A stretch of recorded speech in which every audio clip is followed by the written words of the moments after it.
not a lot of motorcycles that come with cup holders for your coffee. I don't know if that's just an oversight or an indication of just how relaxed this motorcycle actually is to ride. This thing's got a Garmin, CB radio, coffee holder. Man, what more do you need? These are excellent bikes. These are top-notch, top-shelf quality motorcycles. These old Venture Royale XVZ1300. They weren't cheaping out when they built these. By the time these hit the showroom floors, the revamped version of the Venture Royales with the V4 1300cc engine in them, boy, they were good quality bikes. And you can pick one up today for not a lot of money. This one I picked up as a project. It needs some work. I've had about 3 of them so far. And you can pick them up in the fall as cheap as $1,500 bucks. $800 bucks, $1,500 bucks. And they go like 200,000-300,000 kilometers. Absolutely amazing. This one's got 88,000 kilometers. Lots of longevity with these old bikes because the engines were really good. The oil pumps were really good. And it was tried and true.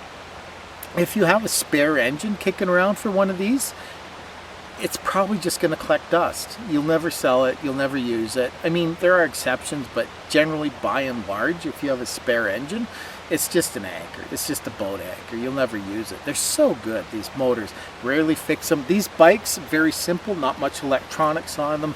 Just the regular consumables, brake pads, fork seals, you know, the usual, tires, etc., etc. So if you're looking for a project bike, this might be the ticket. Shop around, shop hard. They're worth doing because if you put the money and effort into it, by the time you're done, you have a pretty nice motorcycle and a really nice platform that's dead reliable and will serve you well over the years and the miles. It's got big Valance fenders on it, massive fairing, spotlights. The foot pegs are Kuriak, and I think they were an aftermarket. Somebody put those on. It's got quad speakers, dual bags on it, antennas. Man, this is quite the cruiser. It's got a lot of presence. This is a massive motorcycle. 800 and something pounds of motorcycle. So really quite the thing, isn't it? They were really excellent bikes, top quality. The first year was 82, 83 with the XVZ1300. They came out with a Venture Royale, it was called, to compete with the Honda Goldwing back in the day, the 1200, 1100 Goldwing. And they ran it till 84, 85, and then they bumped it up to a 1300 V4. And the motor was actually the basis for the VMAX, Yamaha VMAX, which came out in about 85, which was a tremendous bike. Initially a 1200cc V4, quite a different looking bike to this, and it morphed into a 1300cc, and they carried the Venture Royale line until, I don't know, sometime around 96, I think. The old Venture Royales, they handled not too bad, and they were quite a nice bike to ride.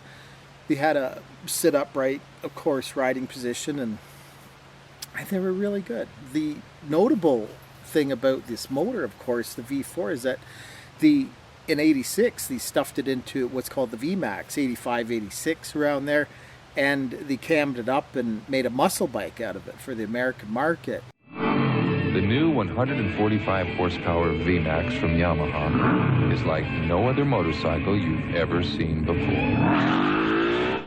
1200 it was. VMAX 1200cc, that's what it. But the cam profiles were different. The output was different. It had something called a V-boost on it, so when you hit 6 grand, 6,000 RPMs, it was like a kick in the seat of the pants. It just took off again.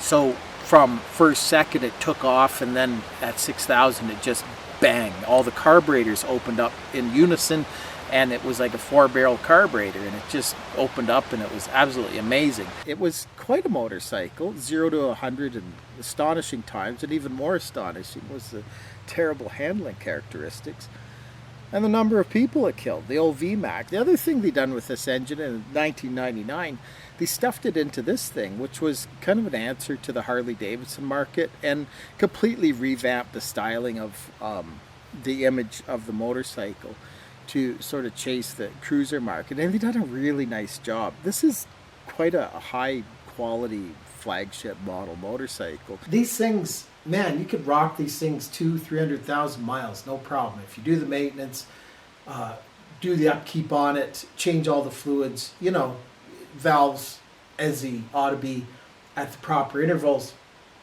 These things just pile the miles on. Big V4 engine on this thing. Really nice motor. I cleaned all the bugs off, took forever. Man, there was a lot of bugs on this thing. Holy cow. Look at that motor. Isn't that fantastic?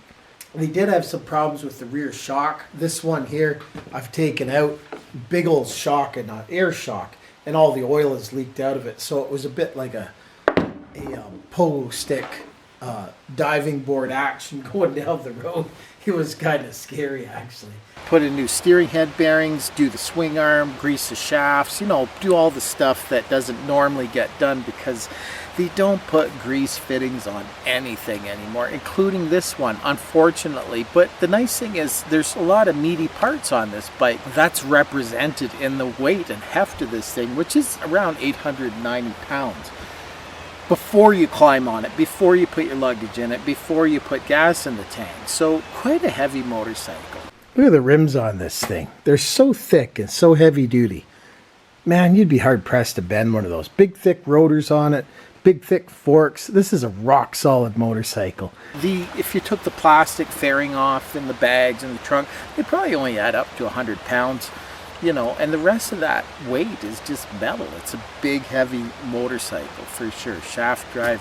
Massive frame on it, massive engine. Everything's just massive on it.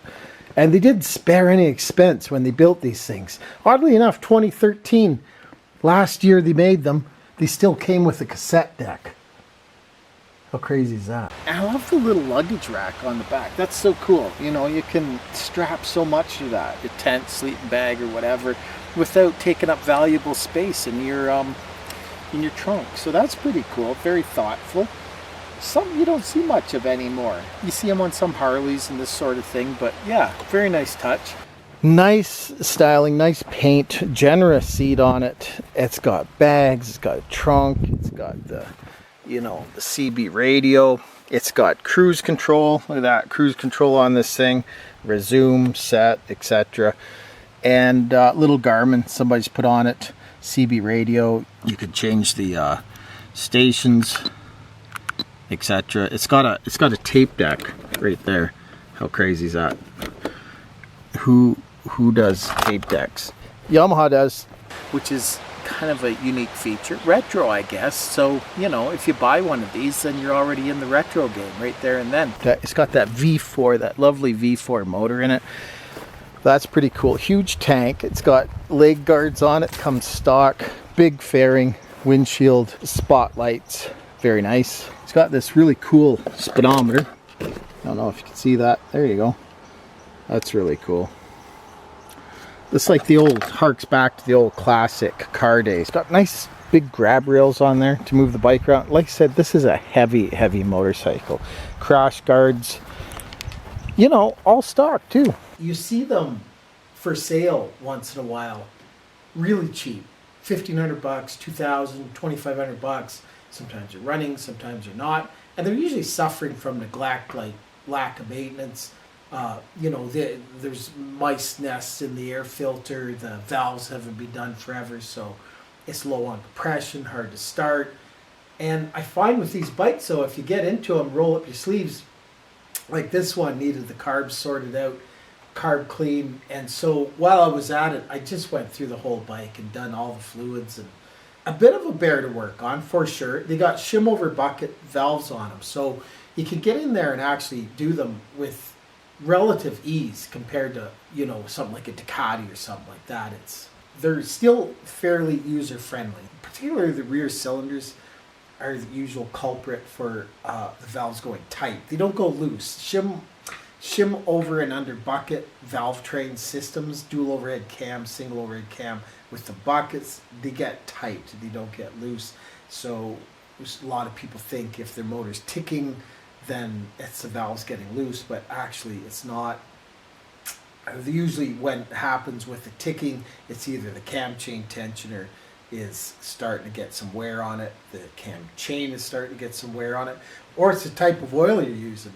A lot of times that'll have an effect on the noises that come out of the engine, particularly some synthetics. So yeah, use a proper grade oil, 10W40 in these things, 20W50 in the summer. And just regular mineral oil is good on these things. They love regular mineral oil. And this big V4, it's just lovely to drive down the road. They're like the Lincoln Town Car of motorcycles. They are so nice to ride.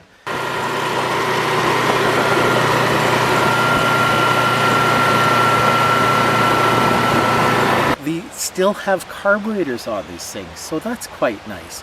And I think they had carburetors right up till 2013, which I think is the last year they made the Venture Royale Star. I think that's the way you say it because it's written on the tank. They still had carburetors till the bitter end. As long as the air filter was always maintained and you didn't get a lot of dust in through the vent going into the slides and the bores aren't worn in the carburetors, you really have a fighting chance of getting this thing running just like brand new again. They're a pain to do, to be honest, and their valve adjustments are a pain to do. Everything is kind of a pain to do. They're a big, heavy bike. It's nicer if you have a bench for sure.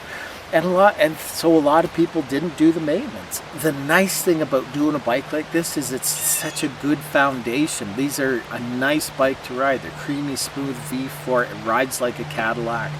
And when you're done putting the effort into it, you'll be rewarded with a nice cruiser to ride.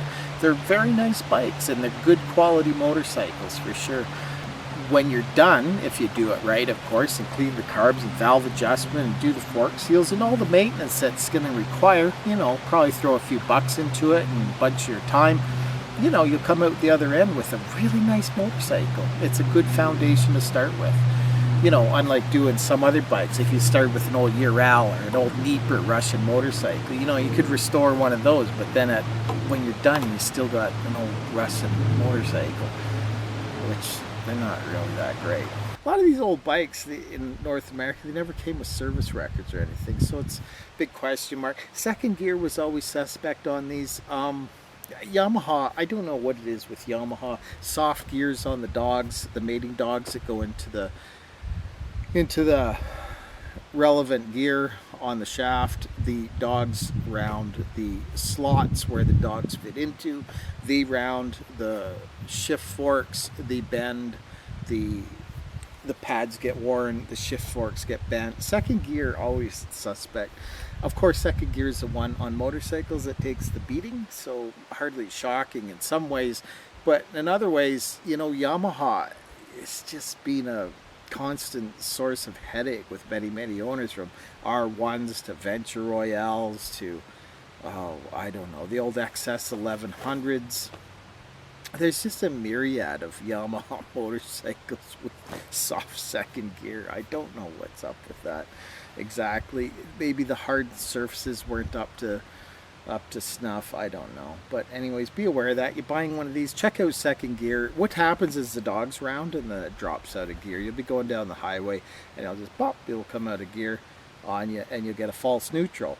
And really expensive to repair, and even if you're doing it yourself, it's expensive time-wise because you got to pull the motor, pull the cylinder heads, gasket kit, coolant, oil filter, all this stuff, flip it upside down, pull the cases apart, and then buy the relevant gears and the shift forks and the shift rails as well. If you're gonna go that far, I mean, don't cheap out on you know, parts there for sure. So that's my 2 cents on these bikes. Hope that helps.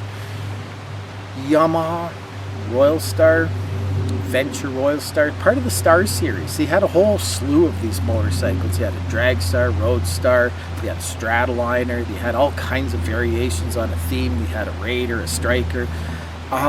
There's a whole series of cruiser bikes that Yamaha made, and they've generally done a pretty good job with them. They had also a little 650 cruiser, V-Star, whatever it was called, but this was the granddaddy of them all. This was the creme de la creme flagship model back in the day of the cruisers. So yeah, nice bike. They put a lot of love into this thing and it shows. When you're on this thing, it's a nice bike to ride. Any questions, comments, leave it in the comment section below, and happy trails. Take care out there, ride safe, and we'll chat again when I get another bike in. Bye for now.